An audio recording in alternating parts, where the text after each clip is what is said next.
Hey YouTube, so I asked you guys on my Instagram to give me some topics to talk about for an overrated or underrated video here on YouTube, and I have three things I'm going to discuss a bit today, so let's just get into it. The first thing is going to be periodization, so hypertrophy blocks and strength blocks, should you mix them up or keep them like split apart?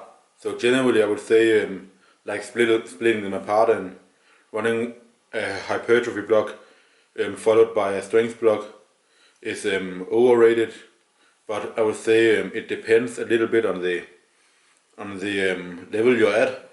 Like if you're advanced or a beginner, for a beginner I would say you don't have to do it. You benefit more from just mixing the things up. So because as we all know, as a beginner, pretty much everything is gonna get you stronger. You can train like 2 or 3 times a week on a really suboptimal program and still make really good gains, because you're seeing so much hypertrophy constantly. You're seeing neural drive get constantly improve. Your technique is getting better. You're recruiting more muscle fibers. You're all of these things as a beginner are just really flying up and enabling you to progress at a really fast pace. To be honest, you're gonna progress like aerobic training as a beginner. So instead of just like splitting them up and doing like a week of like really high, like weeks of really high volume, and then moving over to five reps and below, you can within the same week do like 20 reps, 10 reps, and 5 reps, and even lower as well. So really mixing the things up, and you don't have to train a specific exercise either, because everything is, if it's the same movement pattern and the same muscles being worked, it's gonna progress over to other exercises. So you can like change between, for example, instead of just doing a barbell bench press, you can do dumbbell presses, you can do floor presses, you can do incline presses. All of these are like an what we call horizontal like push pattern. So it's all gonna improve everything that is in that same movement pattern, no matter what exercise it is. Same goes for, let's say, deadlifting. Instead of just doing deadlifting, you can also do Romanian deadlift.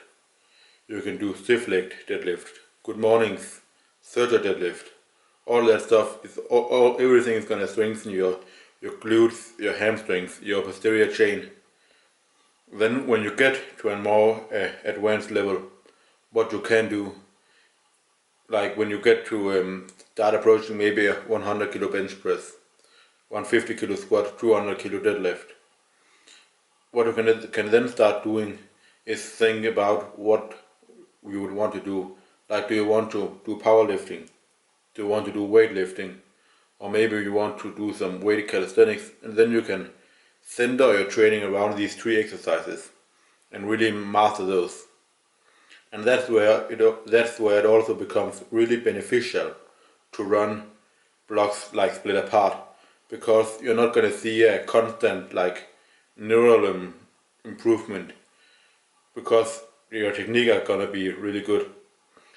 So what you want is to build muscle mass, and you can't do that maybe by having the blocks like mixed in together like concurrent periodization. So you might want to run a block of like really high volume and maybe a bit less specificity, but then you're gonna focus on building up a lot of muscle mass, and so when you transition over to fewer reps and really focus on the exercise you want to get stronger in, this extra strength, extra mass is gonna really help your strength when your technique starts to improve again and you get used to the exercise and the frequency and the volume and intensity and the lower reps. Then it's really gonna carry over to your strength. The second thing I'm going to talk about is going to be hip thrusts. And here I'm thinking you are talking about when you see all these fucking women laying on the floor with the bar on their hips and doing like minimal range of motion on a fucking hip thrust.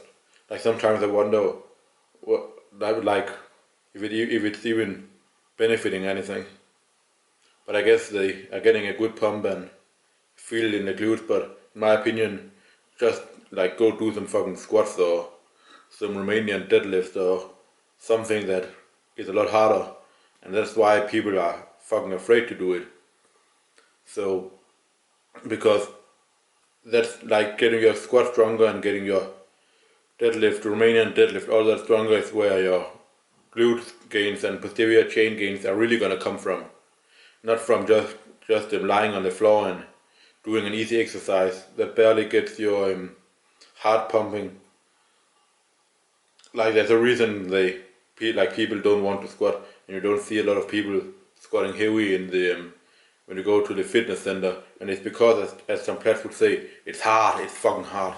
So yeah, that's what my thought about it. I would say it's definitely overrated, because like you have so many way more optimal things like exercises you can do.